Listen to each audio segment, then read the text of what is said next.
Cancer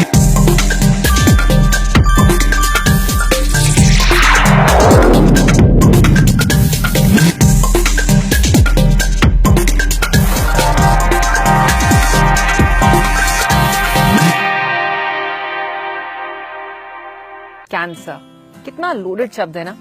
जैसे ही कोई इसका नाम लेता है हम सबके सामने किसी ना किसी का चेहरा आ जाता है।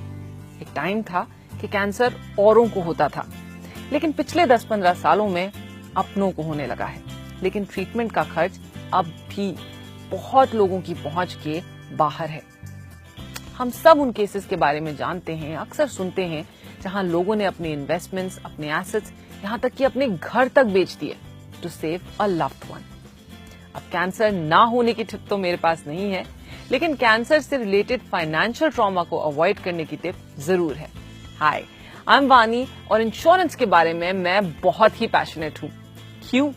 क्योंकि ये एक ऐसा एरिया है जो जितना इम्पोर्टेंट है उतना ही मिसअंडरस्टूड भी है। LIC और मैं इस वेब सीरीज के माध्यम से इंश्योरेंस के बारे में कुछ कंफ्यूजन्स दूर करना चाहते हैं। शुरू करें? तो आज की हमारी टिप है कैंसर सर्वाइवल पे, फाइनेंशियली ऑफ कोर्स।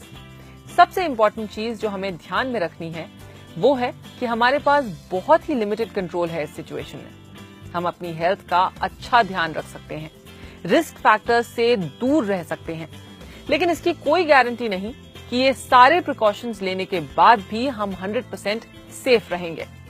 हम अपने चांसेस कम जरूर कर सकते हैं, but we can not bring these to zero. आजकल कितनी रिसर्च ऐसी है जो रोजमर्रा की चीजों को कैंसर से लिंक करती हैं, जैसे कि माइक्रोवेव्स, प्लास्टिक बॉटल्स वगैरह वगैरह वगैरह।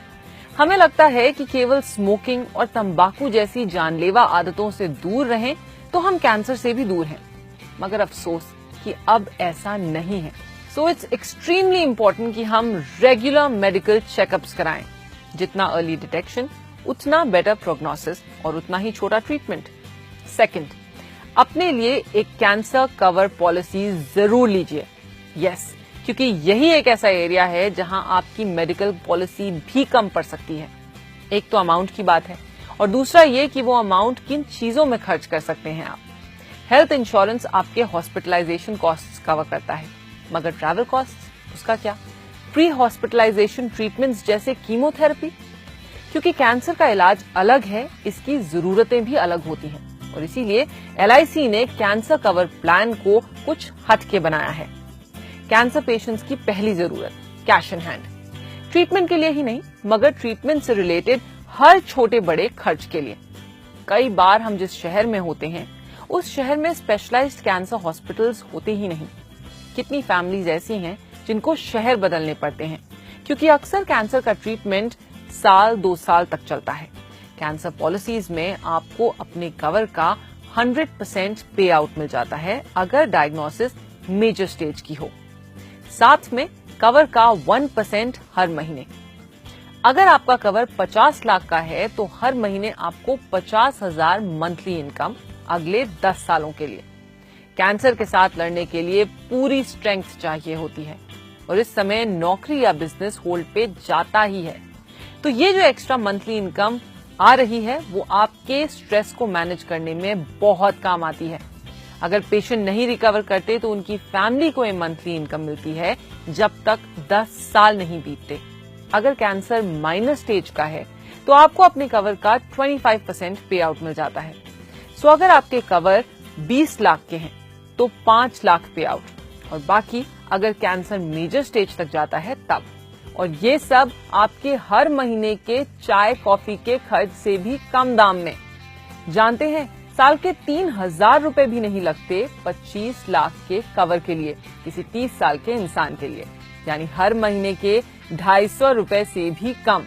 कैंसर कवर फैमिली के किसी बुजुर्ग की तरह ही है, समय आने पर पीछे नहीं हटता और वो सब करते हैं जिनकी जरूरत है बिना किसी कहासुनी के।